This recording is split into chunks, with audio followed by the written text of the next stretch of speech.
culture and heritage is important because people always need to find some link to their past. It's just a very natural instinct that we have to look back to see where we've come from. So that's why, for me, it's so important that we don't forget about our past, both as people and also as a society.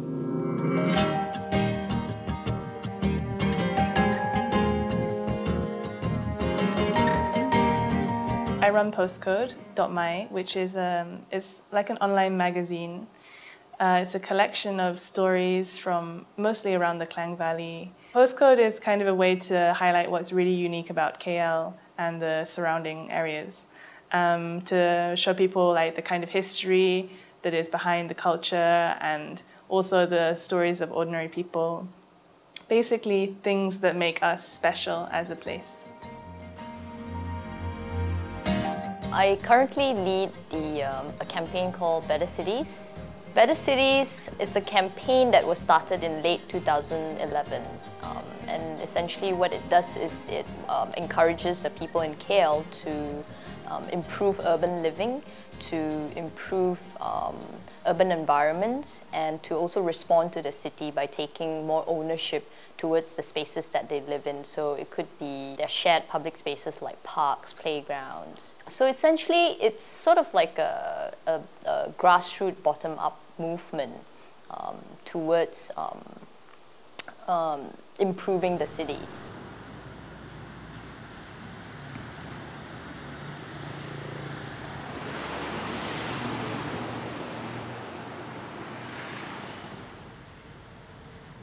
Both our projects are about taking a look at what's around us at a very local level. Z's project is more about going into the spaces and creating an urban intervention. Postcode is more about telling the stories which are there, kind of creating a living archive of sorts of places that may not exist in the future, or just trying to show a slice of life in the Klang Valley as it is now.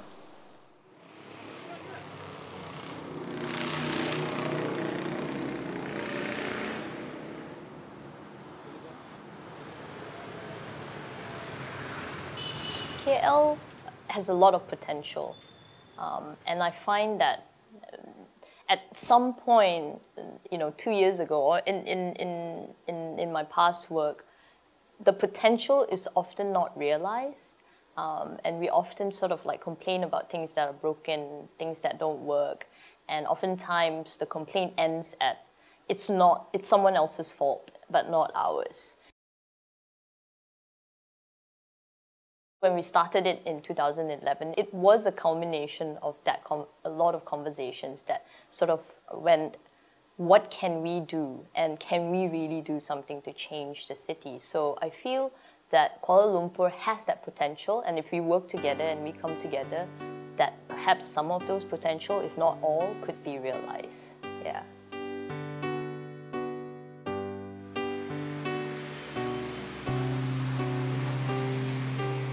I think Malaysia is a very complex place. I would hear a lot of stories growing up about it, and also from brief visits as a kid, but it was all kind of a blur to me, and I wanted some way to piece it together, I guess, for myself.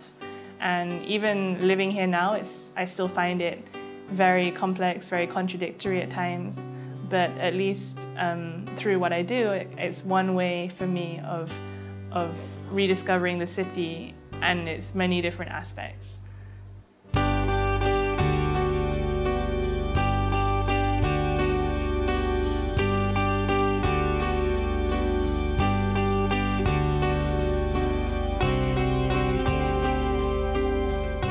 While Kuala Lumpur may not rank really high, in the livability index, and there are so many of it right now, it's such a trend to see whether the city you live in is the top 10 best, most livable city.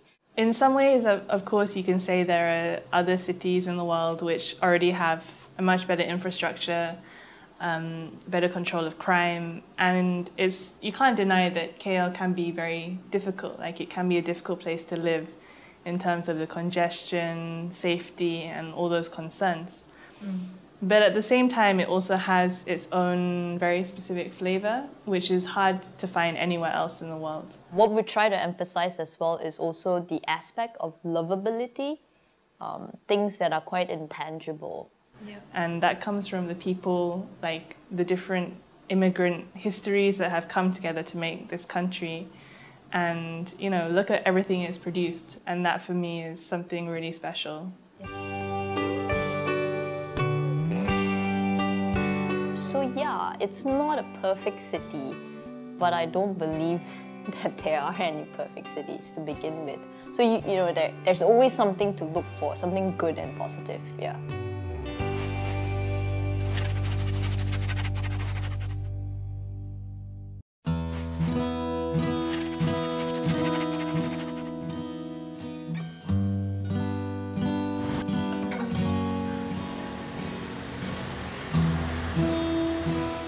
I really believe in empathy and kindness as two very basic things which would improve the quality of life for a lot of people. And for me, like, Malaysia still has that, but it can become hidden by fear of each other. But then we have that ability as a society to be kind and empathetic. But the way we can improve that is if we share more stories with each other and try and understand each other a bit better, which is where Postcode comes in, I hope.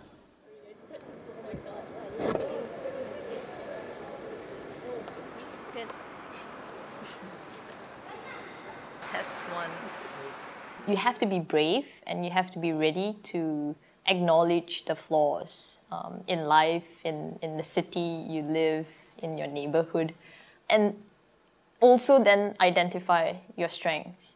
And I think in trying to balance between what you know you can do and you want to do and what you can't do and your weaknesses, I think that's the point in which change can really be actuated and progress can be made.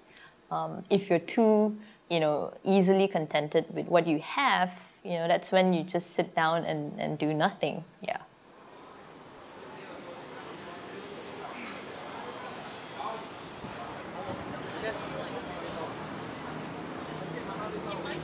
I think change is often associated with big, ambitious plans or action. But I think when you sort of zoom it down to like that most atomic unit, it's about doing. It's you and me and your neighbor and your family members or your friends doing something and doing something positive. It takes a small step and then it takes a lot of people to get involved in what they're passionate about, and then slowly things happen, but it always takes time.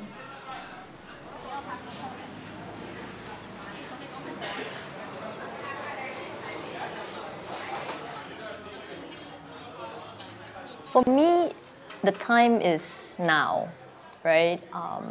There is not a perfect time or the perfect group or the perfect project or even the perfect city. But what is important is if you do and if you start doing now, understand that your work, your body of work will always be a process, and that's the most important thing.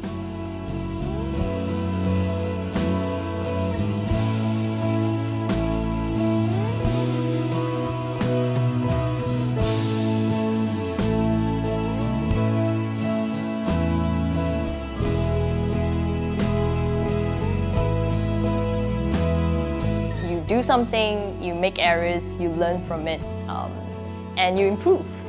So it's either a work, a project, or the city. It's life and work is a continuous process. So if I have to share or impart a message, it would be keep doing and do it right now.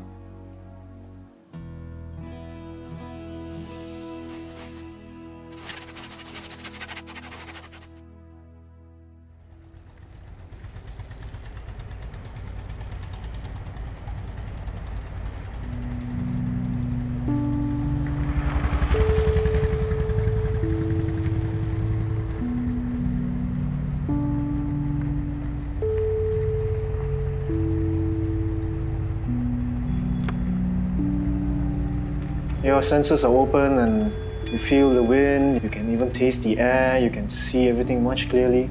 And it's a beautiful experience. It's like being born again. It makes me feel like I'm flying.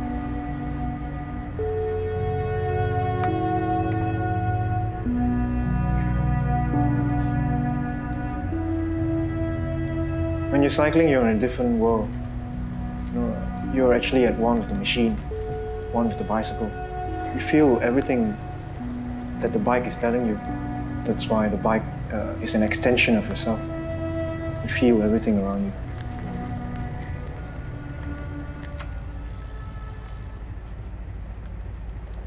More and more, we try to be machines and try to be automated in the way we respond to things.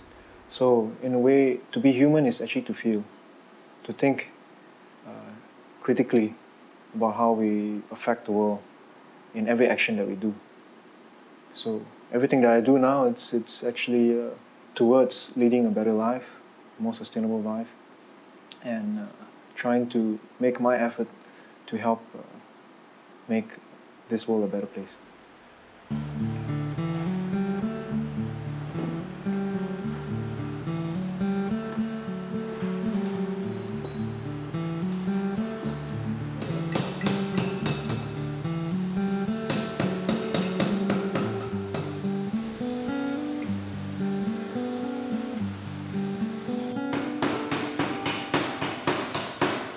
Craftsmanship is a human perfection. Humans aim to be perfect, to make something that is a balance between function and form. With the modern age, of course, we have machines to do that for us. So it takes the human element out of it. The human element is so important in building something. It connects us with the material, it connects us with the thing that we are building, and it makes us think. So craftsmanship is, in a way, putting us back into that equation.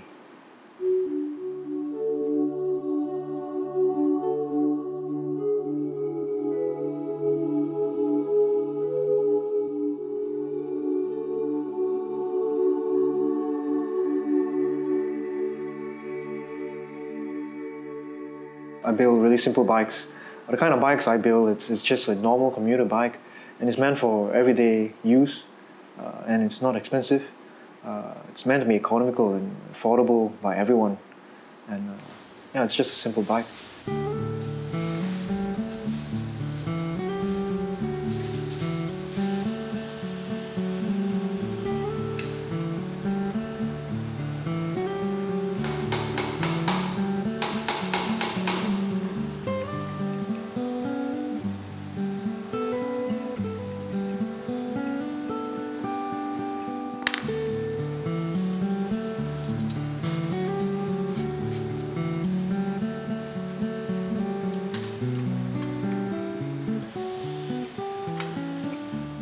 A bike is just a bike. 2 wheels, chain, crank, and it brings you from A to B.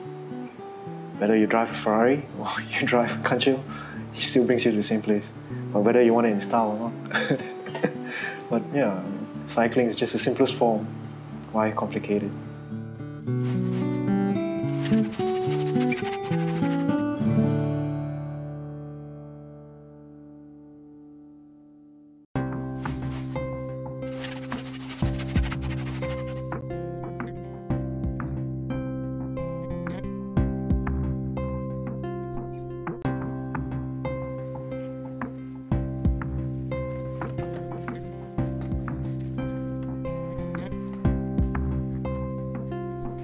I'm trying my little way to make it a better place, to make us live in a place where tomorrow we can see a brighter, cleaner future.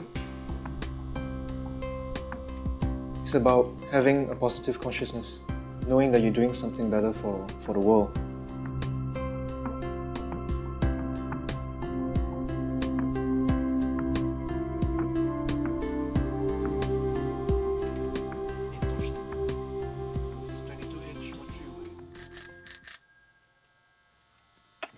So cool. I'm gonna ask how much this is. The bicycle project is about saving our heritage. It's about recreating from our history, making it new from what we have, and making something new out of it. Roti. So what I do is I find really old bikes, what we already have here, and I modernize the bike and make it accessible and teach people how to make their own bikes, where to find these parts, and at the same time creating a sense of independence for themselves, a DIY community where they learn how to build their own stuff, how to fix their own stuff, and then how to discover the city, because our forefathers did it, so why can't we?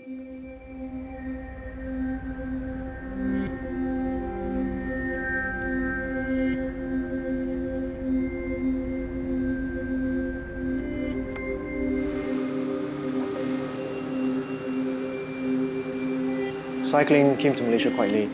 First people who could cycle in Malaya at that time were the rich people, because it was an expensive hobby. But then when it became mass-produced in Malaysia, everyone could cycle, and it was the only mode of transport. Cycling back then was revolutionary. When it was first introduced, turn of the last century, it was the answer to man's problems. Everything was manufactured in Malaysia at one time. But then the advent of cheap fuel and cheap Japanese cars, everyone started transitioning. The whole industry collapsed in the late 80s.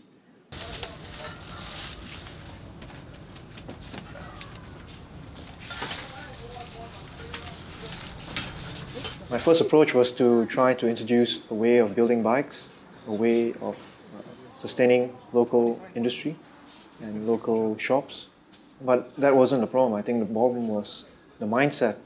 We had a huge barrier, which was our mindset.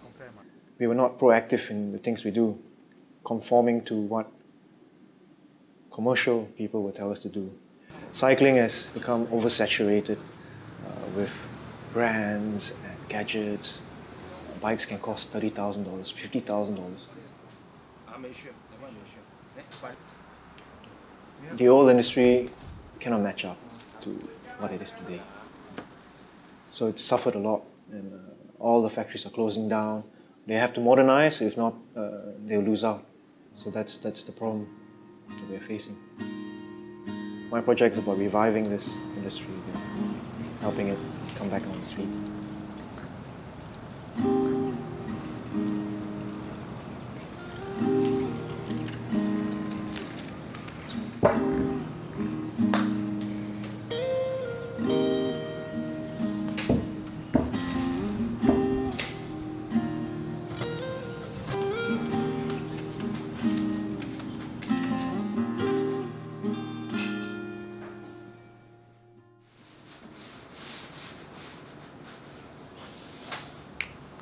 I have another project which is about mapping out routes, how to travel around the city on the bike. Cycling Kuala Lumpur is a map that tells you how to get from A to B in the city. But being that, it also carries so much about cycling activism and advocacy. This project is to empower people. So it's actually giving people confidence that you can do it. I would love this project to spread around Malaysia. I think the future is not only KL, the future is the whole Malaysia. All our cities, if you go outside of KL, all the small towns, they have bicycles everywhere. They cycle everywhere, they do everything on a bicycle. It's only when you come to the city, everything is done on a car. We complex our life up too much. So we have to simplify our life.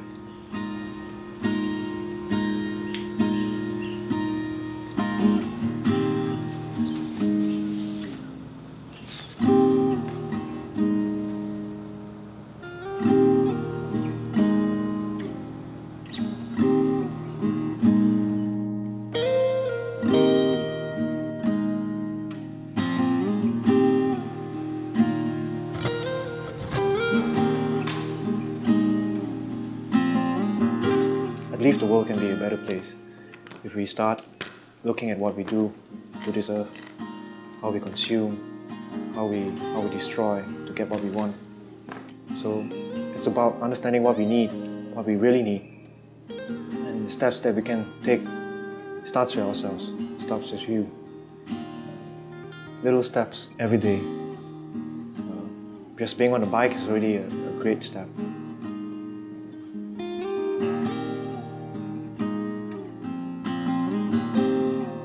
Malaysia is just a country, but you have to think about it as the whole world.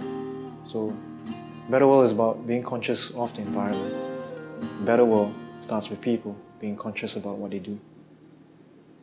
For me, it starts here.